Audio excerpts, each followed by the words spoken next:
मेरे प्यारे बच्चों, आप सबों को बहुत बहुत हार्दिक अभिनंदन इस क्लास में। और हम लोग कुछ क्लासेस को पढ़ रहे थे, जैसे कि फिज़िक्स क्लास 12 को इलेक्ट्रोस्टैटिक्स।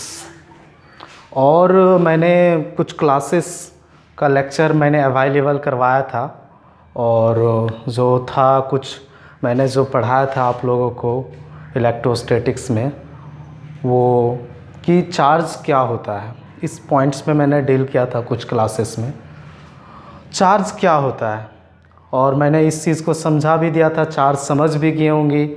और चार्ज का किस तरह का प्रॉपर्टी होता है, क्या क्या प्रॉपर्टी होता है, वो भी मैंने आपको समझाया था। तो अब हम लोग समझ गए कि चार्ज क्या होता है, चार्ज का प्रॉपर्टी क्या है, किस तरह का प्रॉपर्टी है। तो ये सारी बातें को हम लोगों ने समझा था। अब इसमें हम लोग ये समझेंगे कि वो प्रोडक्शन होता कैसे है, चार्ज को हम लोग प्रोड्यूस करेंगे कैसे। इस चीज़ को भी समझना अति आवश्यक है और ये भी इम्पॉर्टेंट है। तो हम इस चीज़ को समझते हैं कि चार्ज को प्रोडक्शन करेंगे कैसे। तो चार्ज का प्रोडक्शन करने का कुछ मेथड है, और उस मेथड में हम लोग बेसिकली यहाँ पे 3 मेथड को डील करेंगे। By friction, method of production of charge by friction method, method of production of charge by conduction, and method of production of charge by induction. ये 3 मेथड को यहाँ के क्लासेस में कोशिश करेंगे डील करने का जहाँ तक हो सके। तो सबसे पहले हम आपको क्लास पे आज के शुरुआत करने जा रहे हैं बाय फ्रिक्शन, कि फ्रिक्शन के माध्यम से हम कैसे चार्ज को प्रोडक्शन कर सकते हैं, चार्ज को कैसे प्रोड्यूस कर सकते हैं। अब चार्ज कहाँ पे प्रोड्यूस्ड होगा, कोई भी बॉडी पे। तो कोई बॉडी अगर अनचार्ज बॉडी है, कोई बॉडी पे चार्ज नहीं है, तो उस पर हम लोग को प्रोडक्शन करना है। तो फ्रिक्शन का मतलब होता है रब्ड करना, या रब्ड मीन्स एक दूसरे पे रगड़ना। मीन्स जैसे कि मान लिया जाए कोई एक बॉडी ये है और कोई एक बॉडी ये है, अब इसको हम लोग आपस में रब्ड करेंगे। रब्ड मीन्स रगड़ेंगे, दैट मीन्स फ्रिक्शन। तो इसके माध्यम से ये भी बॉडी चार्ज हो जाएगा, ये भी बॉडी चार्ज हो जाता है। तो ऐसे मेथड को हम लोग क्या कहते हैं, बाय फ्रिक्शन। इसके फिजिक्स को हम लोग समझने की कोशिश करेंगे। ये तो आप समझ रहे हैं कि मान लिया जाए कोई बॉडी है, एक बॉडी ये लिया, एक बॉडी ये लिया, अब इसको मैंने रब्ड किया तो ये बॉडी चार्ज हो गया। हो सकता है इसके पास पॉजिटिव नेचर का आया होगा, इसके साथ नेगेटिव नेचर का आया होगा, तो दोनों बॉडी चार्ज हो जाता है। अगर कोई बॉडी कोई 2 बॉडीज़ उसको आपस में रब्ड करें और रब्ड करने के बाद वो बॉडी, दोनों बॉडी गेट चार्ज हो जाता है, तो इस मेथड को हम लोग फ्रिक्शन मेथड कहते हैं। तो ठीक है, जैसे कि हम लोग एक एग्जांपल, अच्छी एग्जांपल है, जैसे कि हम लोग बाल पे इस मार्कर को रब्ड किया। अब जब इस बाल में हम लोग इसको ले जाए, मार्कर को ले गया और रब्ड किया बाल के साथ, अब उसके बाद इस मार्कर को हम धूल कण को पास ले जाएंगे, धरती में जो है धूल कण भूमि में, उस पे ले जाएंगे, तो देखिएगा कि बहुत सारे धूल कण को ये अट्रैक्ट कर लेगा। इसका मतलब ये होता है कि ये मार्कर जो है, ये जो मार्कर है वो चार्ज हो गया है, तो जिसके वजह से वो क्या कर रहा है, उसको अट्रैक्ट कर रहा है। अगर जिस समय हम इसको रब्ड नहीं किया था तो वो अट्रैक्ट नहीं कर रहा था, जैसे ही रब्ड किया तो वो अट्रैक्ट करना चालू कर दिया, इसमें आके चिपकना चालू कर दिया। इसका मतलब ये होता है कि ये चार्ज हो गया। तो आप इस चीज़ को समझ रहे होंगे। आप इसका आप खुद से भी ट्राई भी कर सकते हैं, घर में इसको अच्छे से कर सकते हैं। आप कोई भी चीज़ लीजिए, रब्ड कीजिए, उस पर अट्रैक्ट होना चालू हो जाएगा। अब इसमें फिज़िक्स क्या है, हम इस चीज़ को आज के क्लास में इसको डील करते हैं कि फिज़िक्स इसका क्या है। जैसे कि आप एटॉमिक मॉडल पढ़े होंगे या जानते होंगे, तो नहीं भी जानते तो मैं थोड़ा सा इस पर विशेष बात करता हूँ। जैसे कि आप एक चीज़ को जानते हैं, यहाँ पे मैं समझाने की कोशिश कर रहा हूँ कि जैसे कि मान लिया जाए कि कोई बॉडी है और उस बॉडी चार्ज में भी इस चीज़ को मैंने डील किया था कि कोई बॉडी है, उस बॉडी में क्या होता है, जो बॉडी या जो सब्सटेंस होता है, सब्सटेंस जो बना होता है वो छोटे छोटे पार्टिकल्स, जिसको हम लोग एटम नाम दिया था, एटम से बना होता है। और एटम्स जो होता है, ये अगर suppose that this is atom, तो ये एटम जो बना होता है इलेक्ट्रॉन, प्रोटॉन और न्यूट्रॉन, इसके जो बेसिक पार्टिकल्स कहते हैं इलेक्ट्रॉन, प्रोटॉन और न्यूट्रॉन। तो ये, और आप अगर मान लिया जाए कि ये मेरा आइटम है, ये क्या है, मेरा आइटम है, और इसमें मैंने बताया कि इलेक्ट्रॉन, प्रोटॉन और न्यूट्रॉन होता है। तो इस आइटम के अंदर जो होता है वो एक सेंटर पॉइंट हम लोग न्यूक्लियस कहते हैं। उस न्यूक्लियस में क्या होता है, प्रोटॉन और न्यूट्रॉन होता है, और इसके चारों ओर क्या होता है, इलेक्ट्रॉन रिवॉल्व करता है। अब यहाँ पे प्रोटॉन और न्यूट्रॉन एटॉमिक मॉडल में आप चाहिएगा तो वहाँ पे पढ़ेंगे, इस चीज़ को समझ सकते हैं कि जो न्यूक्लियस में जो प्रोटॉन और न्यूट्रॉन होता है, इसको कलेक्टिवली हम लोग प्रोटॉन और न्यूट्रॉन होता है, इसको हम लोग जब ये प्रोटॉन होता है और न्यूट्रॉन होता है, इसमें पाया जाता है, और इसको कलेक्टिवली हम लोग न्यूक्लियॉन कहते हैं। कलेक्टिवली इसको क्या कहते हैं, न्यूक्लियॉन। और इस न्यूक्लियॉन में क्या प्रोटॉन और न्यूट्रॉन होता है। जब प्रोटॉन और न्यूट्रॉन होता है तो यहाँ पे एक दूसरे से, यहाँ पे मतलब इसको हम लोग अलग यहाँ पे नहीं कर सकते हैं, इलेक्ट्रॉन इससे चारों ओर घूम रहा होता है, तो इसको अलग, मतलब इसके बीच में यहाँ पे प्रोटॉन और न्यूट्रॉन में एक दूसरे को बाइंड करके रखता है। इसके अंदर न्यूक्लियस में ही होता है, न्यूक्लियस से बाहर निकालना बड़ा मुश्किल काम है, इसको हम लोग इजीली नहीं निकाल सकते हैं। तो यहाँ पे जिस फोर्स के वजह से ये बाइंड होता है उसको नाम देते हैं न्यूक्लियर फोर्स।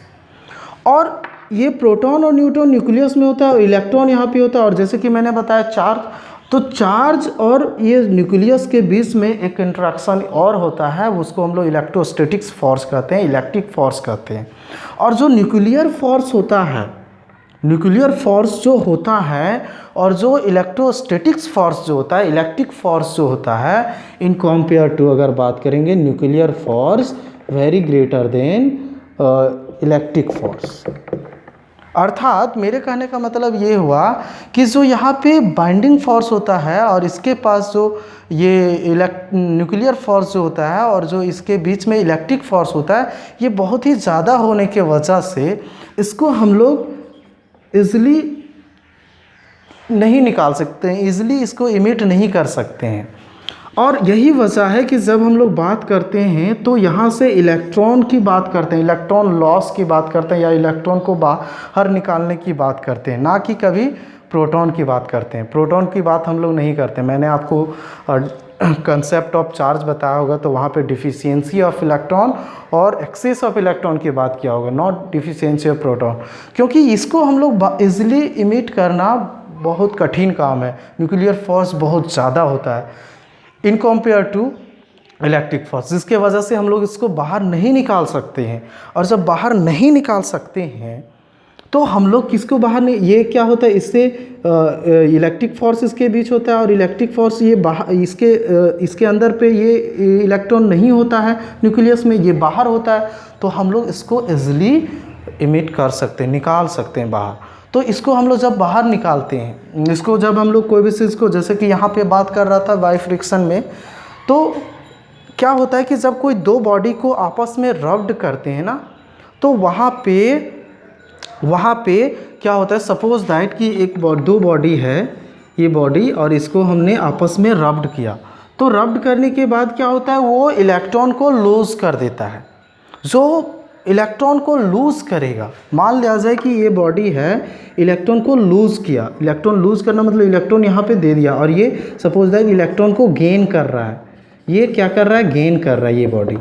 अगर मान लो ये बॉडी है, इसको नाम देते हैं बी बॉडी, और ये बॉडी इलेक्ट्रॉन को लूज़ कर रहा है और बी बॉडी गेन कर रहा है, तो ये बॉडी जो लूज़ करेगा इसको, ये कैसा नेचर का हो जाएगा, पॉजिटिवली चार्ज बॉडी, और ये गेन करेगा तो ये नेगेटिवली चार्ज बॉडी। क्योंकि ये जिस समय ये अनचार्ज बॉडी, सपोज दैट पहले ये अनचार्ज बॉडी था, अनचार्ज बॉडी, दो अनचार्ज बॉडी को आपस में रब्ड किया, रब्ड करेंगे तो अभी मैंने बताया कि इलेक्ट्रॉन को हम लोग इमिट कर सकते हैं, क्योंकि न्यूक्लियर फोर्स ज़्यादा होता है in compare to electric force. जब इलेक्ट्रॉन लूज होगा तो इलेक्ट्रॉन जब इसे रब्ड करेंगे तो एक्साइटेशन की वजह से इलेक्ट्रॉन यहाँ से लूज होगा, और इलेक्ट्रॉन जब लूज होगा तो इसके पास जब ये सपोज दैट कि मान लीजिए अनचार्ज बॉडी है, तो अनचार्ज बॉडी में क्या होता है, पॉजिटिवली चार्ज जो होता है और नेगेटिवली जो चार्ज होता है तो वो दोनों सेम होता है। जैसे ही रब्ड करते हैं तो जो यहाँ पे इलेक्ट्रॉन होता है वो लूज कर देगा, इलेक्ट्रॉन लूज हो जाएगा तो यहाँ पे डिफिशियंसी हो जाएगा, और जब डिफिशियंसी ऑफ इलेक्ट्रॉन हो जाएगा तो वो कैसा नेचर का हो जाएगा, पॉजिटिवली चार्ज। मीन्स जो बॉडी इलेक्ट्रॉन को लूज करेगा वो पॉजिटिवली चार्ज बॉडी हो जाएगा, और जो गेन करेगा वो नेगेटिवली चार्ज बॉडी हो जाएगा।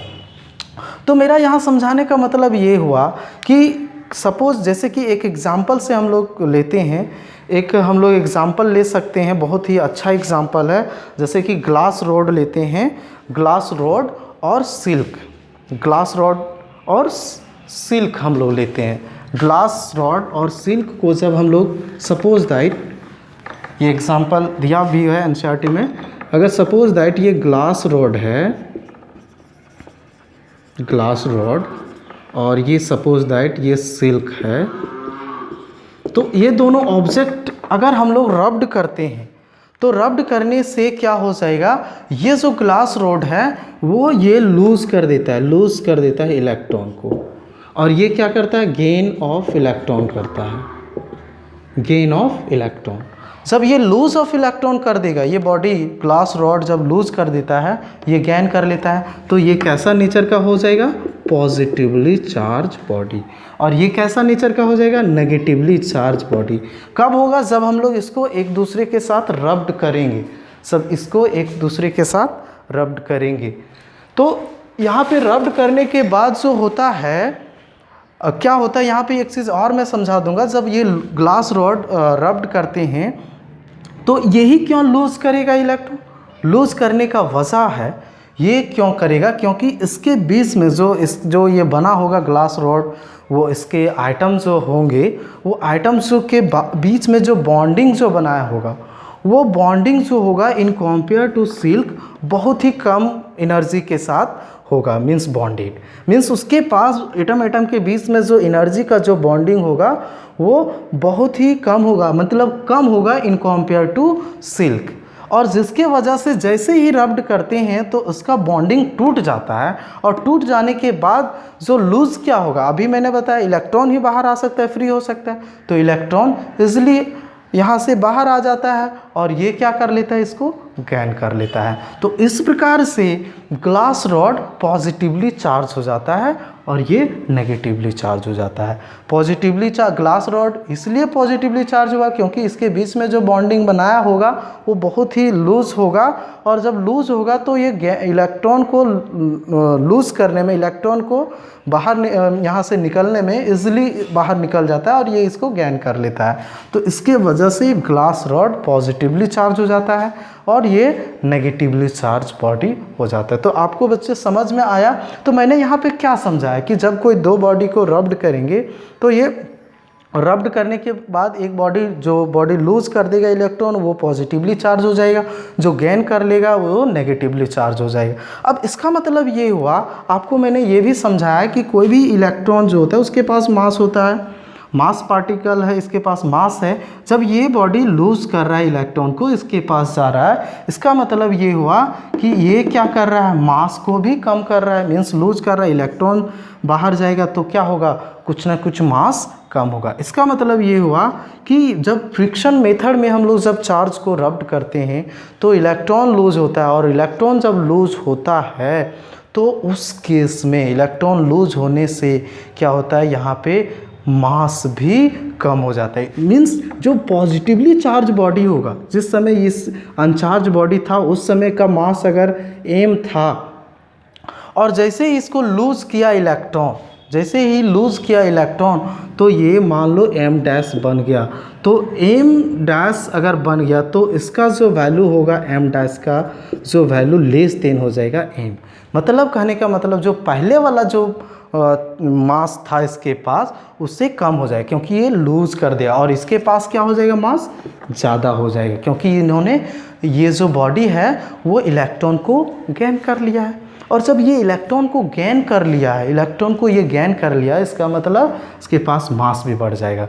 इसका मतलब ये हुआ कि जब कोई बॉडी को रब्ड करेंगे और अगर वो बॉडी चार्ज होता है तो मास का भी चेंजिंग होता है। इस बात को ध्यान में रखना है। मैं एक प्रॉपर्टी भी बताया था, mass is associated with charge. इसका मतलब आपको समझ में आया होगा। तो इस प्रकार से ये चार्ज भी होता है, मास का भी चेंजिंग होता है, और कैसे लूज हुआ वो मैंने कंसेप्ट बताने की कोशिश किया।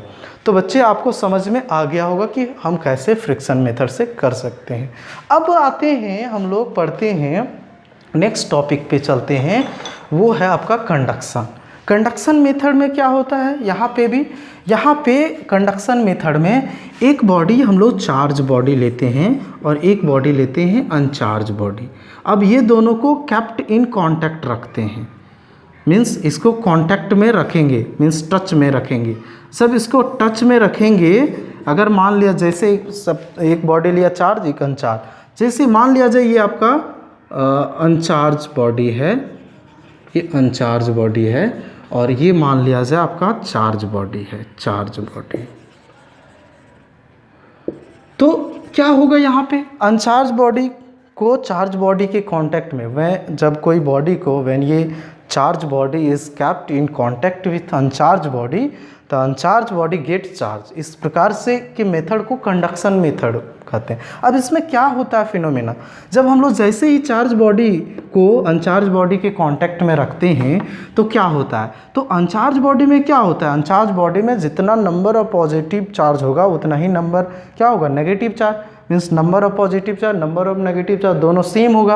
और चार्ज बॉडी में क्या होगा, या तो ये पॉजिटिवली होगा या तो ये नेगेटिवली होगा। सपोज दैट कि अगर ये पॉजिटिवली चार्ज बॉडी रहा होगा और अनचार्ज बॉडी के कांटेक्ट में रखेंगे तो ये क्या करेगा, ये पॉजिटिवली चार्ज बॉडी किसको अट्रैक्ट करेगा, नेगेटिवली चार्ज बॉडी को।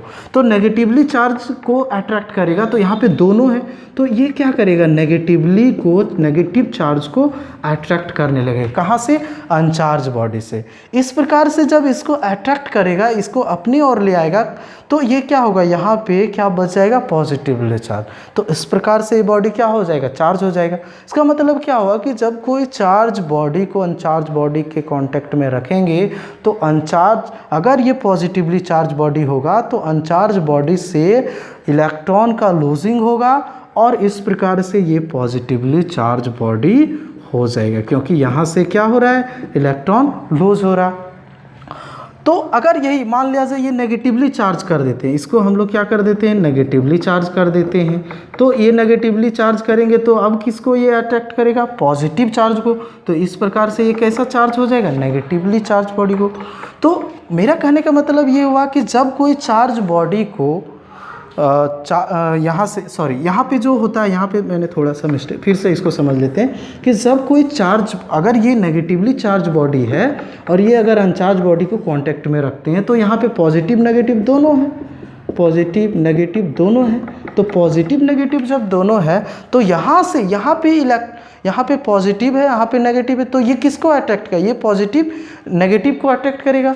तो ये इस प्रकार से क्या होगा कि इसका जो है नेगेटिव चार्ज ये अट्रैक्ट करने लगेगा पॉजिटिवली चार्ज बॉडी को। अब जब इसको न्यूट्रलाइज कर देगा तो यहाँ पे बच क्या जाएगा, नेगेटिव चार्ज।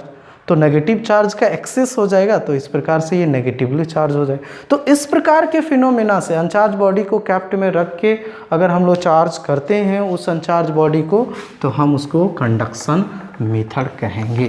दैट मीन्स यहाँ पे हम लोग लिख सकते हैं when ये charge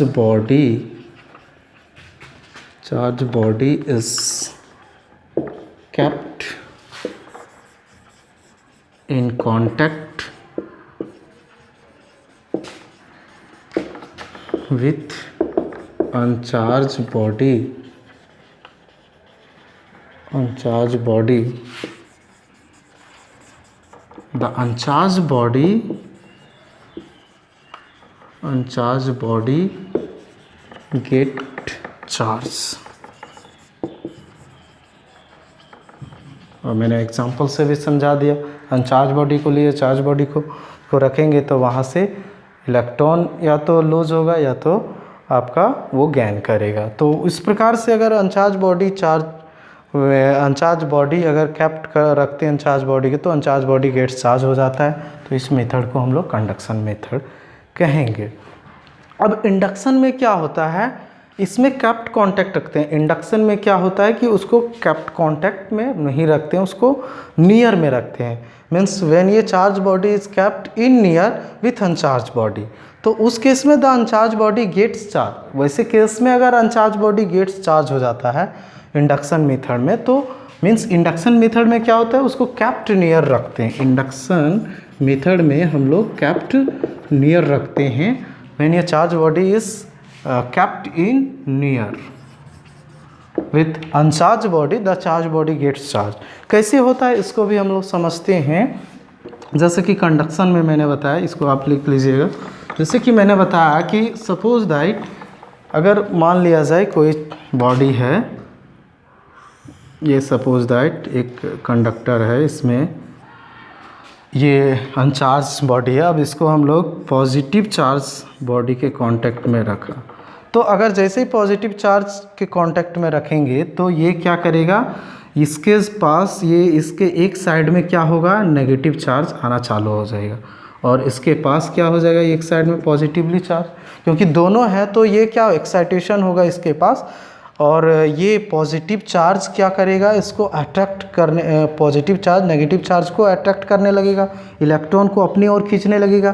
तो जिधर पॉजिटिव चार्ज होगा उधर के साइड पे नेगेटिव चार्ज आ जाएगा, और इस प्रकार से ये नेगेटिव चार्ज यहाँ पे इसको। अब उसके बाद क्या होता है दूसरे प्रोसेस में, जैसे ही इसके बाद ये होने के बाद, इसके बाद हम लोग क्या करते हैं कि जैसे ऐसा रखते हैं तो इसको यहाँ पे अगर आपका पॉजिटिवली चार्ज है और ये नेगेटिवली चार्ज है, तो इसको अगर चार्ज, ये टेम्पोरली चार्ज होता है। अगर परमानेंट चार्ज करना चाहते हैं, मतलब इसमें रहे चार्ज, तो इसको क्या करते हैं, इसको हम लोग अर्थ से कनेक्ट कर देते हैं। तो अर्थ के पास जैसे ही कनेक्ट करते हैं तो ये पॉजिटिवली चार्ज को न्यूट्रलाइज कर देता है, इलेक्ट्रॉन इसको न्यूट्रलाइज कर देता है पॉजिटिवली चार्ज, और इस प्रकार से पूरा ये सिर्फ बच क्या जाता है इसमें, नेगेटिवली चार्ज, और इस प्रकार से ये बॉडी क्या हो जाता है, चार्ज हो जाता है। तो इस प्रकार से अनचार्ज बॉडी चार्ज हो जाता है, द बॉडी गेट चार्ज। तो इस मेथड्स के माध्यम से बाय इंडक्शन मेथड हम लोग कहते हैं। और मैंने 3 प्रकार के प्रोडक्शन ऑफ चार्ज बताया, by friction, by induction, bye conduction. तो ये तीनों ही मेथड आपको समझ में आया होगा। अगर आपको नहीं समझ में आया है तो आप ज़रूर हमें कमेंट कीजिए, राय दीजिए, और कुछ बातें हो सकता है आपको क्लियर, या कुछ बातें जो है कि ये पॉइंट्स मुझे नहीं समझ, एटॉमिक मॉडल क्या है, अगर नहीं समझ में आया तो आप हमें कमेंट कीजिए। मैं इसके आगे क्लासेस में एटॉमिक मॉडल को और भी अच्छे से डील करूँगा। तो समझने की कोशिश कीजिए। आज का क्लास यहीं पे, और बहुत बहुत धन्यवाद।